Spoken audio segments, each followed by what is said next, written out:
Eu vou começar esse vídeo pelo assunto menos absurdo, deixando o pior para o final. Na última sexta-feira, Lula participou da reunião de líderes mundiais na cúpula do G7, que aconteceu na Itália. O Brasil foi um dos países não integrantes do G7 que foram convidados a participar da reunião, por isso da presença de Lula nesse evento. E talvez a cena que mais tenha chamado a atenção em toda essa viagem de Lula foi logo na chegada à reunião. Circulou nas redes sociais nesse último final de semana o vídeo de Lula tomando um fora da primeira-ministra da Itália, Giorgia Meloni. Lula tenta abraçá-la, mas Meloni, que é de direita, segura os seus braços para que o cumprimento seja apenas um aperto de mãos. Região da Puglia, para acompanhar aí o evento que ele foi convidado. A cena foi muito curiosa mesmo, mas sejamos justos aqui, mantendo a mesma transparência de sempre. O trecho que tem circulado na internet é apenas esse, mas as imagens completas mostram que antes disso os dois fizeram um cumprimento com aquele famoso meio abraço, da mesma forma que Giorgia Meloni fez com todos os demais líderes nas suas respectivas chegadas à reunião, pois ela era a anfitriã do evento. A recusa de Meloni foi em relação ao segundo abraço, que foi uma iniciativa de Lula. Na Itália, para participar da cúpula do G7, o grupo das maiores economias do mundo. Você vê aí, ele acaba de chegar ao Hotel Borgo Egnazia, na região da Puglia, para acompanhar aí o evento que ele foi convidado. Está tirando a foto com a primeira-ministra Giorgia Meloni. A reunião aconteceu na sexta, contando inclusive com a presença do Papa Francisco. E no sábado, Lula concedeu uma entrevista coletiva à imprensa. E é aí que o negócio começa a ficar bom, pois naturalmente os jornalistas, como não são todos da Globo, abordam assuntos que Lula não gostaria de tratar. Como, por exemplo, as declarações feitas na última semana pelo deputado José Guimarães, o líder do PT na Câmara, que expuseram o desgoverno por trás desse governo. Lula, diante da pergunta, resolveu se fazer de desentendido. O líder do governo na Câmara essa semana, o deputado José Guimarães, falou que vive com a faca no pescoço, disse que está faltando ao governo comando político, estratégico, centralizado.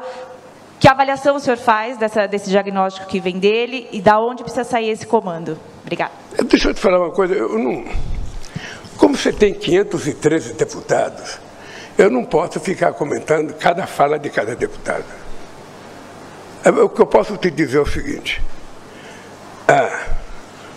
Nunca antes na história do país houve um presidente da República que tivesse a preocupação de cuidar do povo. E eu sei que isso incomoda. O nosso cuidado com as trabalhadoras domésticas incomoda. O nosso trabalho do Bolsa Família, garantindo que as pessoas tenham mais, incomoda. O nosso trabalho de diminuir o imposto de renda para quem ganha até 5 mínimo, que é o que nós vamos fazer antes de terminar o meu mandato, incomoda. Outro assunto delicado levantado por um dos jornalistas foi a questão fiscal, que talvez seja o ponto mais crítico do atual governo. Diante dessa pergunta, Lula deu uma enrolada, trazendo o exemplo de sua mãe, e em seguida foi hipócrita, em um nível que... Bom, veja você mesmo. Presidente, existe uma preocupação muito grande no Brasil, nessa semana, ficou muito claro isso, com relação à questão fiscal. O ministro Haddad, muita gente considerando que ele está isolado, tentando manter ali a disciplina fiscal. E ele falou essa semana na necessidade de se rever os custos do governo. O senhor concorda com o corte de despesas do governo? Concorda, por exemplo, em desvincular os gastos com saúde e educação para resolver a questão fiscal? Muito obrigado. Vou dizer uma coisa para você. Vou dizer uma coisa com muita sinceridade para você. Eu aprendi economia com a mulher. Vou repetir o que eu já falei 300 vezes. Tá? Eu aprendi a fazer economia com a dona Lindu, que era analfabeta.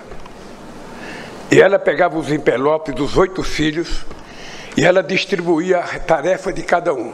O dinheiro do ônibus, o dinheiro do pão, o dinheiro do cigarro, o dinheiro do leite. Se não sobrasse alguma coisa, não tinha para farra, mas era assim que ela distribuía. No governo é a mesma coisa.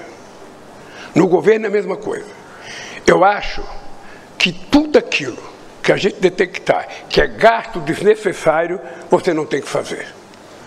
Você não tem que fazer. Ah, é, seu Lula? Mas vem cá, na hora de comprar os móveis para o Palácio da Alvorada no início do ano passado, para repor itens que mais tarde foi descoberto que nunca sumiram, essa mesma lógica não valia? Pergunto isso porque, ao meu ver, sofá de mais de 60 mil reais, cama de mais de 40 mil reais, são de um padrão muito acima do necessário, não acha? E não é só isso não. As reformas nos palácios presidenciais, que custaram em 2023 quase 27 milhões de reais, também eram necessárias para o povo brasileiro. O contrato contrato para a internet no avião presidencial por 14 milhões de reais também era necessário para o povo brasileiro? O padrão das hospedagens do senhor e de sua comitiva em viagens internacionais, como por exemplo a suíte de 520 metros quadrados em Riad, na Arábia Saudita, também era necessário para o povo brasileiro? Bom, acho que já são exemplos suficientes para provar o meu ponto aqui, não é mesmo? Enfim, ainda tem mais um ponto que eu destaquei aqui dessa coletiva de imprensa, que é em relação ao PL 1904. Eu queria fazer uma pergunta para o senhor, que eu acredito que muitas brasileiras gostariam de fazer, porque um assunto que levantou muito protesto no Brasil foi a aprovação pela Câmara dos Deputados do projeto que equipara aborto ao homicídio. Então, eu gostaria de perguntar para o senhor, primeiro, o que o senhor acha da possibilidade desse projeto ser aprovado durante o governo do senhor? E, segundo, se o senhor acredita que a legislação que a gente tem sobre aborto no Brasil hoje precisa de alguma mudança. Obrigada. Veja, a primeira coisa que eu preciso dizer para vocês, alto e bom som, não é a primeira vez, porque eu já fui candidato em 89, já fui candidato em 94, já fui candidato em 98, já fui candidato em 2002, já fui candidato em 2006, fui candidato em 2022, ou seja, é que eu, Luiz Inácio Lula da Silva, sabe, fui casado, sabe, tive 5 filhos, 8 netos e uma bisneta. Eu sou contra o aborto. Entretanto, como o aborto é a realidade, a gente precisa tratar o aborto como uma questão de saúde pública.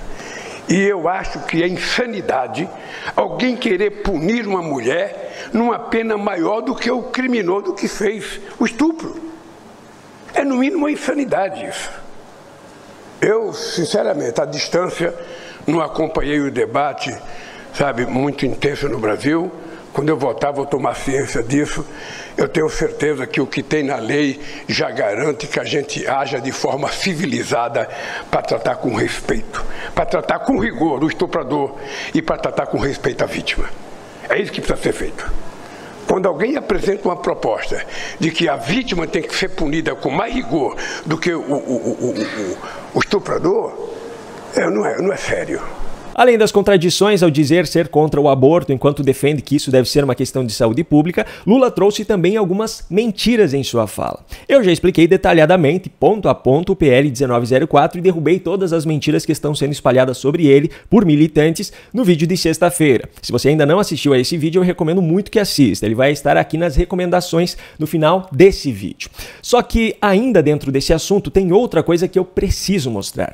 Nesse último domingo, em seu programa na Rede Globo, Luciano Huck disseminou mentiras absurdas a respeito do projeto de lei que equipara o aborto após a 22ª semana de gestação ao crime de homicídio. Por mais que eu já tenha derrubado com provas concretas e irrefutáveis no vídeo de sexta-feira as mentiras que estão sendo espalhadas sobre esse projeto de lei, eu não tenho como não apontar as mentiras específicas usadas por Luciano Huck no seu programa ao vivo e em TV aberta. É completamente imoral o que esses militantes estão fazendo, criando narrativas absolutamente mentirosas para defender as suas ideologias, usando até mesmo TV aberta agora para manipular o povo brasileiro. Eu falei isso no vídeo de sexta e repito, cada cidadão deve ter o direito de formar a sua própria opinião a respeito desse PL, mas para isso é preciso que a verdade seja exposta. Diversos artistas e jornalistas têm usado da sua audiência para manipular a opinião pública contra um projeto de lei, sem que nenhum deles tenha mostrado o texto desse projeto. E o motivo para isso é muito simples. O texto do projeto desmente os argumentos que eles estão usando. Vamos ver aqui juntos o que disse Luciano Huck. Comecei a ler na quinta e na sexta-feira que a Câmara dos Deputados está avaliando um projeto de lei que equipara a pena do crime de aborto ao crime de homicídio. Tá? Esse projeto cria uma situação tão absurda, sabe, que independente, você que está me assistindo, ou quem está aqui, da sua posição política, das suas convicções morais, das suas convicções religiosas, eu queria só dizer que isso me causa profunda indignação. Ele já começou mentindo ao dizer que o comentário dele seria independente de posicionamento político, questões morais e religiosas, porque ele vai defender, sim, convictamente um posicionamento. A Daniela Lima, que é apresentadora, comentarista da Globo News, fez um comentário muito pertinente, acho que na quarta ou na quinta passada, que ela apontou muito bem o que significa na vida real, no dia a dia, longe da Câmara dos Deputados, longe dos tribunais, o que significa se a lei passar desse jeito, né? Bom, só pela pessoa na qual ele está se baseando para argumentar, Daniela Lima, já dá para ver que a credibilidade do comentário vai ser zero. Mas vamos lá, vamos ouvir. Você pega um caso real, semana passada, esse caso assombroso de um pai pai, isso não é pai o que eu vou falar agora, mas teoricamente um pai, que foi preso essa semana depois de ser flagrado cometendo um crime de abuso sexual contra a própria filha de 17 anos que estava internada em uma UTI. Essa é a história escabrosa.